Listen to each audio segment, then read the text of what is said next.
Et il a dit quelque chose qui me paraît dramatique et qui a quelque chose à voir avec le sujet qu'on évoquait juste avant, à propos de la question de la guerre d'Algérie qu'il a rapproché de la Shoah dans le rapport que la mémoire collective entretient avec ces faits. Et je crois que là, pour le coup, il y a une parole très grave. Mais êtes-vous sûr? Parce que vous avez dénoncé une indécence absolue. Est-ce que vous êtes sûr, quand on revoit les propos, je les ai revus en détail, est-ce que le président a vraiment fait ce parallèle ou est-ce que ce n'est pas une polémique très politicienne là? Il ne les a pas comparés et à aucun moment je n'ai évoqué une comparaison de sa part. Mais il a évidemment rapproché ces deux faits dans le rapport que la mémoire collective entretient avec eux, en disant que la Shoah était pour Jacques Chirac ce que la guerre d'Algérie serait dans son mandat du point de vue du travail de la mémoire. Quel rapport y a-t-il rapport y a-t-il entre ces deux événements? On peut bien sûr interroger la question de l'expérience coloniale. On peut faire la lumière, on doit faire toute la lumière sur ce qui s'est vécu à travers la guerre d'Algérie.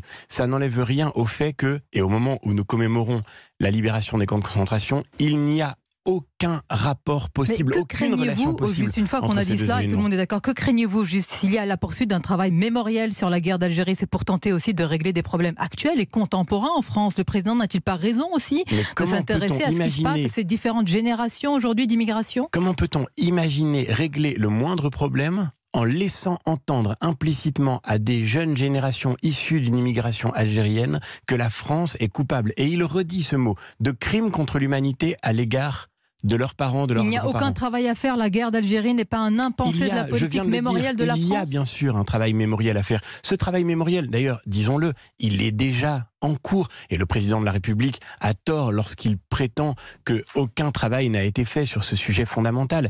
Et bien sûr, les historiens n'ont pas attendu sa parole. Bien sûr, nous n'avons même pas attendu non plus qu'il s'exprime sur ce sujet pour faire un travail de mémoire. Mais le but, c'est de pouvoir reconstruire un pays. Et c'est ce qui est en jeu. Avec des mots comme cela, le président de la République... Pourquoi est-ce que vous ne faites pas confiance au président de la République pour trouver une position équilibrée entre la repentance, et j'imagine que vous la rejetez, et puis un travail de mémoire constructif pour les générations à venir? Mais ça n'est même pas une question de repentance, c'est bien plus grave encore que cela. Le président de la République laisse entendre qu'il y aurait un rapprochement possible entre la Shoah et la guerre d'Algérie, entre la Shoah et la colonisation. Pour le dire autrement, il explique en substance... Entre la mémoire de ces événements qui n'ont rien à voir, et il reconnaît l'unicité... Mais s'il y a une proximité entre la mémoire de ces événements, c'est qu'il y a une proximité entre ces événements. De ces paroles, on a compris que vous dénoncez en tous les cas. Mais c'est très grave.